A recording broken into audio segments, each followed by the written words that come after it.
Film शुरू होती है टीम से, जो एक गेम डेवलपर है, यानी वो गेम्स बनाता है। वो अपने घर पर एक सीरियस मीटिंग कर रहा था। अचानक उसका इंटरनेट चला जाता है। जब काम नहीं होता तो उसे अपनी वाइफ के साथ गुजारे हुए अच्छे पल याद आते। वो उस पुराने वक्त को भी याद करता है जब उसकी वाइफ प्रेग्नेंट और उसे हॉस्पिटल ले जाना पड़ा था, क्योंकि वो कुछ गड़बड़ की वजह से बहुत तकलीफ में। फिर अचानक टीम की वाइफ घर वापस आ गई। अब उसके अचानक आने से टीम घबरा जाता है। दोनों नीचे जाते हैं और वहाँ उनकी मुलाकात बिल्डिंग मैनेजर से होती है। वो कहता है कि बिल्डिंग की मुरम्मत बस खत्म होने वाली है और जल्दी बिल्डिंग पर लगाए गए कवच भी हटा दिए जाएंगे। थोड़ी देर बाद एक हेलीकॉप्टर उनके ऊपर से गुजरता है। बिल्डिंग मैनेजर बताता है कि बंदरगाह के इलाके में बहुत ज्यादा आग लग गई है। अब दोनों वहाँ से आगे बढ़ गए। टीम की वाइफ उसे अपनी पुरानी कार दिखाती है जो अभी शॉप से वापस आई होती है और दोनों कार में बैठकर पिज्जा खाने लगते हैं। टीम की वाइफ कहती है कि चलो पेरिस चलते हैं, जहाँ हम हमेशा जाना चाहते थे। मैंने अपनी जॉब छोड़ दी है और हम दोनों को उस हादसे के बाद अपनी जिंदगी की नई शुरुआत करनी चाहिए। दरअसल जब प्रेगनेंसी में मसला बना था तब उनका बच्चा मर गया था। टीम कहता है कि मैं अपनी जॉब नहीं छोड़ सकता, जाना तो चाहता हूँ लेकिन अभी नहीं। फिर उसे काम वाली जगह से फोन आया और वो मसरूफ हो जाता है। रात को दोनों बेड पर लेटे थे लेकिन जाग रहे होते हैं और उसकी वाइफ रो रही है। अगली सुबह टीम उठकर देखता है कि उसकी वाइफ अपना सामान लेकर जाने के लिए तैयार खड़ी है। वो कहती है कि तुम कभी नहीं बदलोगी और मैं तुम्हें छोड़ रही हूँ। जब वो दरवाजा खोलती है तो देखती है कि अजीब सी ईंटों ने रास्ता बंद कर दिया है। उसे लगता है कि ये टीम ने किया है, ये उसे हटाने का कहती है। टीम भी चेक करता है लेकिन उसे भी कुछ समझ नहीं आता। टीम की वाइफ खिड़की चेक करती है लेकिन वहाँ भी वही ईंटें लगी हुई थी और पता चलता है कि हर खिड़की पर इन ईंटों ने रास्ता ब्लॉक किया हुआ है। टीम की वाइफ ईंट तोड़ने की कोशिश करती है और टीम भी मदद करता है लेकिन कोई असर नहीं हुआ। फिर टीम की वाइफ कॉल करने की कोशिश करती है लेकिन सिग्नल्स नहीं मिलते। टीम वाईफाई चेक करता है लेकिन वो भी पूरी तरह डेड होती है। दोनों हर तरफ सिग्नल्स ढूंढने लगते हैं लेकिन कहीं से कोई सिग्नल नहीं मिलता। टीम देखता है कि जब फोन ईंट के पास ले जाया जाता है तो फोन में कुछ अजीब सी गड़बड़ होने लगती है। टीम की वाइफ ड्रिल मशीन निकालती है और उसकी मदद से ईंटों को तोड़ने की कोशिश करती है। टीम ने भी मदद की लेकिन अभी भी कोई फायदा नहीं हुआ, बल्कि उल्टा ईंट पर हल्की सी खरोच तक नहीं आई। वो हर जगह कोशिश करते हैं लेकिन सब जगह वही मजबूत ईंटें हैं जो इस पूरे अपार्टमेंट को ही घेरे हुए हैं। वो हैरान थे ये सोचकर कि आखिर कोई कैसे पूरी बिल्डिंग को ब्लॉक कर सकता है। तभी उन्हें साथ वाले रूम से किसी के चीखने की आवाज आती है। दोनों दीवार में सुराख बनाते हैं और दूसरी तरफ एक औरत और आदमी को देखते हैं। आदमी टेंशन में होता है। वो कहता है कि उन्होंने ये कमरा सिर्फ एक रात के लिए रेंट पर लिया था लेकिन अब वो भी फंस गए हैं। पूरी तरह हमारा भी रूम ब्लॉक है। उनसे पूछते हैं क्या आपके साथ भी ये मसला बना है। तब टीम और उसकी वाइफ जवाब देते हैं कि हाँ, हम भी इस मुश्किल में फंसे हुए हैं, जिसे आदमी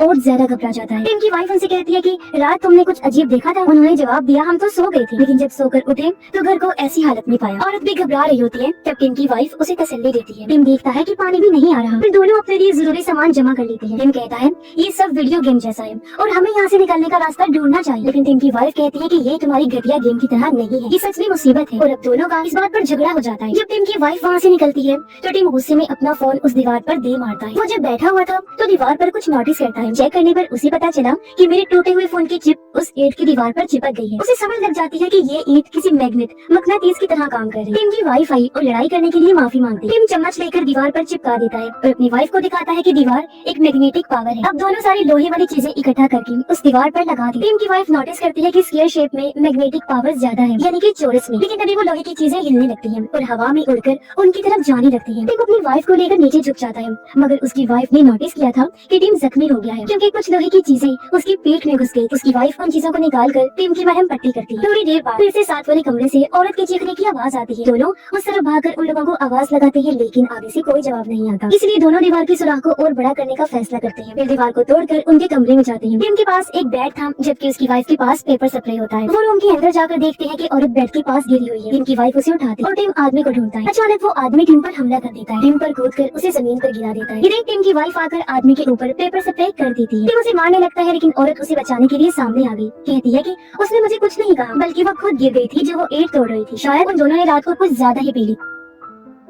टीम उस आदमी के हाथों को बांध देता है जब तक उसका नशा नहीं उतर जाए। औरत उन्हें अपने बारे में बताने लगी। कहती है कि हम दोनों हस्बैंड वाइफ हैं और मेरे हस्बैंड का नाम मार्विन। टीम अपार्टमेंट चेक करता है और एक स्टोर रूम ढूंढ लेता है। वहाँ से एक बड़ा हथौड़ा उसे मिल गया जिसकी मदद से टीम उस दीवार को तोड़ने की कोशिश करता है। मार्विन उठकर कहता है कि हथौड़ा टूट जाएगा लेकिन ईंट नहीं, तो ये मत करो, इसका कोई फायदा नहीं होगा। टीम उससे पूछता है कि तुमने मेरे ऊपर हमला क्यों किया था। मार्विन हैरान होता है। तब उसकी वाइफ सब कुछ बताती है और कहती है कि मार्विन को याद नहीं रहता क्योंकि वो नशा करता है। टीम की वाइफ जो एक आर्किटेक्ट होती है वो आइडिया देती है कि हमें फ्लोर के रास्तों से होते हुए बेसमेंट में जाना चाहिए। आगे उसने बताया कि ये बिल्डिंग जंग के टाइम की है तो जरूर वहाँ बॉम्ब से बचने के लिए कोई शेल्टर बनाया होगा, यानी पनाहगाह छुपने की जगह जो किसी सबवे सिस्टम से जुड़ी होगी और उस रेलवे के रास्ते से हम भाग जाएंगे। इसीलिए दोनों मिलकर जमीन तोड़ना शुरू करते हैं। मार्विन कहता है कोई इनके साथ गेम खेल रहा है और शक करता है कि बिल्डिंग मैनेजर इसमें शामिल हो सकता है। अब आखिरकार ये फ्लोर तोड़कर वहाँ काफी बड़ा गड्ढा बना लेते हैं और टीम नीचे जाता है। वो अपने पड़ोसी को आवाज लगाने लगा जो एक बूढ़ा आदमी था, लेकिन बूढ़ा आदमी घर लेकर आ जाता है। वो टीम को धमकी देता है कि वापस ऊपर चले जाओ क्योंकि वो किसी से अपने खाने पीने का और जरूरी सामान सामान शेयर नहीं करना चाहता था। टिम की वाइफ और बाकी सब लोग उसे समझाते हैं और अपना प्लान बताते हैं, लेकिन बुरा आदमी मना कर देता है और कहता है कि किसी और रास्ते से जाओ। फिर बुरे आदमी की पोती आती है, वो कहती है कि अगर सब मिलकर काम करें तो निकल सकते हैं। अब उसके कहने के बाद बुरा आदमी मान जाता है। सब लोग नीचे उतरे। टिम मार्विन के हाथ खोल देता है और कहता है कि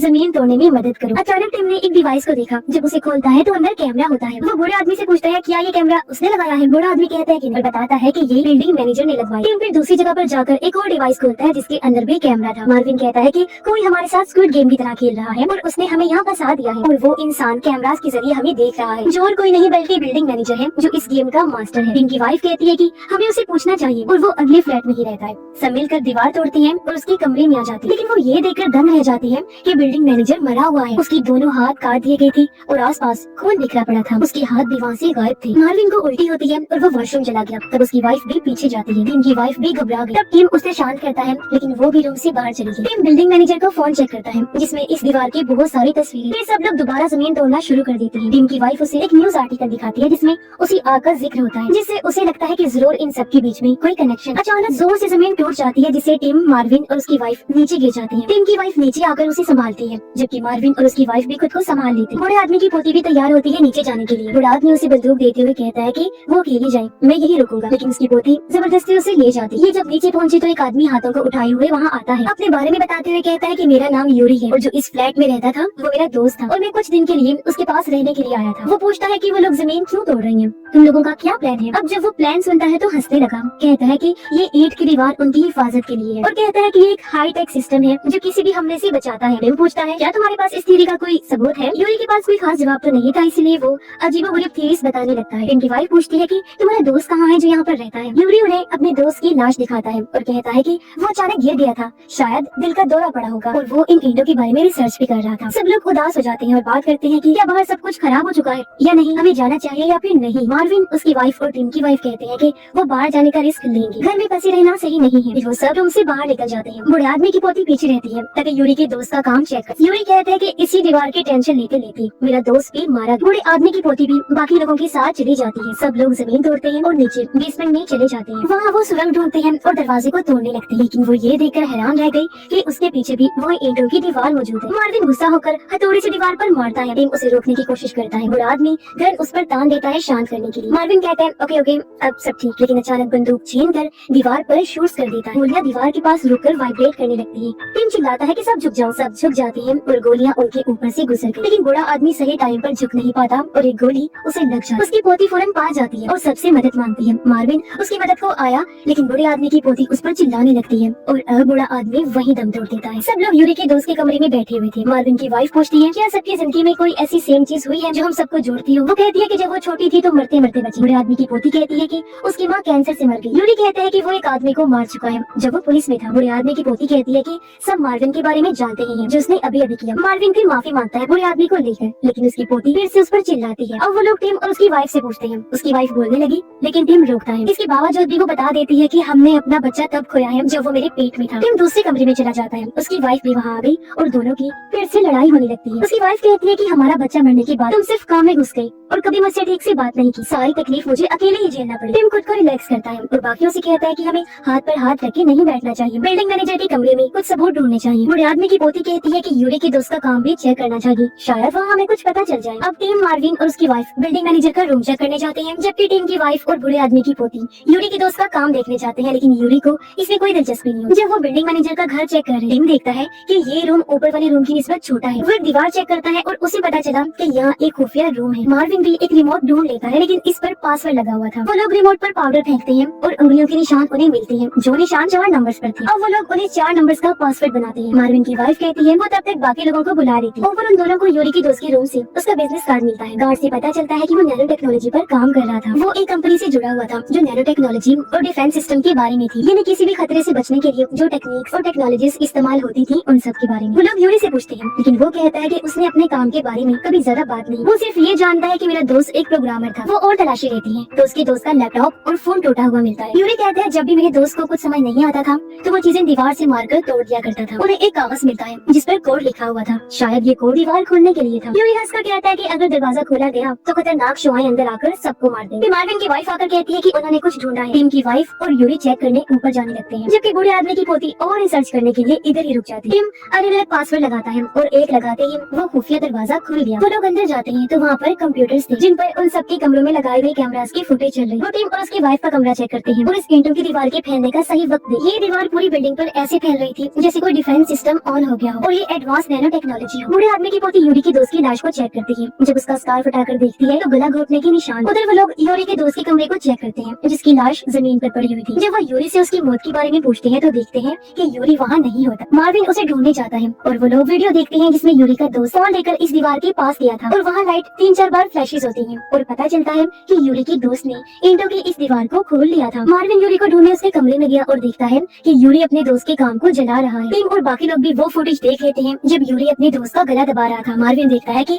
बूढ़े आदमी की पोती भी बेड के पास मरी हुई है। वो यूरी पर चिल्लाने लगा लेकिन यूरी कहता है कि वो सबकी जान बचाने के लिए ऐसा कर रहा है। टीम गन लेकर आता है और देखता है कि यूरी मार्विन का गला दबा रहा है। यूरी फिर टीम पर हमला करके उसे नीचे गिराकर गला दबाने लगता है। मार्विन उठ खड़ा हुआ और यूरी को टांग से मारकर दूर गिरा देता है और टीम की जान बचा लेता है। बाकी लोग भी वहाँ आ गए। कहते हैं कि यूरी को मत मारो, शायद उसे बाहर जाने का रास्ता मालूम हो। टीम उसे बेहोश करके कुर्सी से बांध देता है। अब इन सब लोगों को बूढ़े आदमी की पोती के मरने का बहुत अफसोस था। मार्विन की वाइफ सोचती है कि यूरी ने अपने दोस्त को इसलिए मारा होगा क्योंकि उसे बाहर जाने का रास्ता मिल गया था। वो लोग जले हुए कागज पर कोड देखते हैं जबकि मार्विन की वाइफ वीडियो देखने जाती है ताकि कुछ और जानकारी मिल सके। जले हुए पेपर से पता चलता है कि ये कोड एक तरतीब की तरह है जो किसी खास कोड की तरफ इशारा कर, बिल्कुल वैसे ही जैसे एक तरतीब से इस बिल्डिंग पर ईंटों की ये दीवार है। टीम की वाइफ यूरी के दोस्त का बिजनेस कार्ड दिखाती है। पता चलता है कि उसकी कंपनी का एड्रेस वही जगह है जहाँ बड़ी आग लगी। वो यूरी को जगाकर पूछते हैं कि कैसे तुम्हारा दोस्त ईंटों की दीवार को खोल पाया था। यूरी कहता है कि बाहर सब कुछ खतरनाक है और वो लोग अंदर महफूज हैं। टीम गोली साइड में मारकर उसे डराता है और पूछता है ये दीवार क्या उसकी कंपनी में बनाई थी और क्यों। यूरी कहता है मैं बस इतना जानता हूँ कि ये दीवार डिफेंस सिस्टम के जरिए बनाई गई है, हर तरह के हमलों से खतरों से बचने के लिए। टीम की वाइफ पूछती है कि अगर बाहर सब कुछ खराब है तो तुम्हारा दोस्त क्यों बाहर जाना चाहता था। यूरी बताता है कि मेरे दोस्त को लग रहा था जैसे उस आग लगने की वजह से उनके सिस्टम में कोई गड़बड़ी आ गई है। इस पर मार्विन कहता है कि वो ठीक सोच रहा है और उसकी इस बात पर हम भी यकीन करते हैं। मार्विन की वाइफ उन्हें कहती है कि यूरी का दोस्त अपने लैपटॉप पर कुछ काम कर रहा था। टीम कहता है कि वो प्रोग्रामिंग के जरिए एक ऐप बना रहा था जो ईंट की दीवार को खोल सकती है। वो देखते हैं कि यूरी ने अपने दोस्त का फोन और लैपटॉप तोड़ दिए थे। वो लोग टूटा हुआ फोन कंप्यूटर से कनेक्ट करते हैं। वो समझ जाते हैं कि फोन एक चाबी है और दीवार के स्केयर्स जो है वो सब लॉक्स हैं। यूरी के दोस्त ने फोन का फ्लैश इस्तेमाल किया था जो इलेक्ट्रोमैग्नेटिक लहर होती है। वो दरवाजा खोल दिया। टीम ऐप को ठीक करता है और ये ईंटों की दीवार के पास जाते हैं। ऐप चलाकर एक तरतीब से क्लिक करती रहती है जिससे फोन की फ्लैश जलने लगती है और दीवार भी बदलना शुरू हो जाती है जैसे कोई रास्ता हो। मार्विन की वाइफ दीवार के अंदर हाथ लगाती है और कहती है कि मुझे गर्मी महसूस हो रही है। फिर वो घबराती हुई कहती है कि अब मेरा हाथ बाहर नहीं आ पा रहा और कोई चीज मुझे खींच रही है। लोग उसे खींचते हैं लेकिन मार्विन की वाइफ दीवार के अंदर जाने लगती है। फिर दीवार बंद हो गई और मार्विन की वाइफ का सिर्फ आधा जिस्म ही उनके साथ नीचे आकर गिरता है। मार्विन उसकी मौत पर दुखी हो गया जो देख यूरी हंसने लगता है। गुस्से में मार्विन यूरी को गोली मार देता है और फिर खुद को भी शूट करके मार देता है। अब सिर्फ टीम और उसकी वाइफ बची थी जो एक जगह पर उदास होकर बैठे होते हैं। उन्हें लगता है कि सब खत्म हो गया। टीम की वाइफ कहती है कि जब उनका बच्चा चला गया था तो वो बहुत दुखी थी। मुझे तब तुम्हारी जरूरत थी लेकिन तुम मुझसे दूर। वो कहता है मैं तुम्हारा शुक्रगुजार हूँ जो तुम मुझे छोड़ के नहीं गई। उसकी वाइफ कहती है क्योंकि मैं तुमसे प्यार करती हूँ। दोनों फिर तय करते हैं कि वो बाहर जाने का रास्ता ढूंढेंगे। वो ऐप चलाते हैं और देखते हैं कि जब वो बटन दबाते हैं तो अलग अलग तरतीब में अलग अलग फ्लैशेस ऑन होती हैं। जैसे किसी में 6, किसी में 4, किसी में 1 तो किसी में 2। वो वीडियो देखते हैं कि यूरी के दोस्त ने कौन सा रास्ता इस्तेमाल किया था। वो नीचे जाते हैं और ऐप के जरिए दीवार खोलने की कोशिश करते हैं लेकिन यूरी जो जिंदा होता है अचानक टीम पर हमला कर देता है। फिर वो टीम की वाइफ के पीछे गया जो बेसमेंट में गिर जाती है। अब टीम उसे भी धक्का देकर बेसमेंट में गिरा दी। फिर खुद भी वहाँ आ गया। टीम और उसकी वाइफ भागने लगे। यूरी भी उनका पीछा करता है। अंदर आने के बाद वो दरवाजे को बंद कर देते हैं और यूरी बाहर ही रह जाता है लेकिन वो अभी भी दरवाजा तोड़ने की कोशिश कर रहा था। इसलिए टीम अपनी वाइफ को फोन देते हुए कहता है कि तुम दरवाजा खोलो। उसकी वाइफ कोड डालकर फाइनली दरवाजा खोल लेती है लेकिन इस टाइम पर यूरी जो अंदर घुस आया था टीम पर हमला कर देता है और दोनों एक दूसरे का गला घोंटने लगते हैं। यूरी टीम को नीचे गिरा देता है और वो अपनी वाइफ को कहता है कि तुम अकेले ही यहाँ से चली जाओ। अब इससे पहले यूरी उस पर वार करता, पीछे से टीम की वाइफ हथौड़े से उस पर हमला कर देती है और यूरी का खेल खत्म हो जाता है। दोनों अब सुरंग के रास्ते आगे बढ़ते हैं जिसके जरिए वो बाहर आ जाते हैं। वो देखते हैं कि ईंटों की दीवारों ने पूरी ही जगह को घेर लिया है जो देख वो काफी परेशान हो गई मगर इन्हें अपनी गाड़ी नजर आई जिसके अंदर बैठकर वो पेरिस जाने के लिए निकल पड़ते हैं। रेडियो पर खबर आती है कि सच में आग की वजह से कंपनी का एडवांस नैनोटेक सिस्टम एक्टिवेट हो गया था जिससे पूरा ही शहर इसकी लपेट में आ चुका है और अब अगर इस सबसे जान छुड़वानी थी तो उस एडवांस नैनोटेक सिस्टम को बंद करना पड़ेगा। और इसी के साथ ही ये फिल्म इधर ही खत्म हो जाती।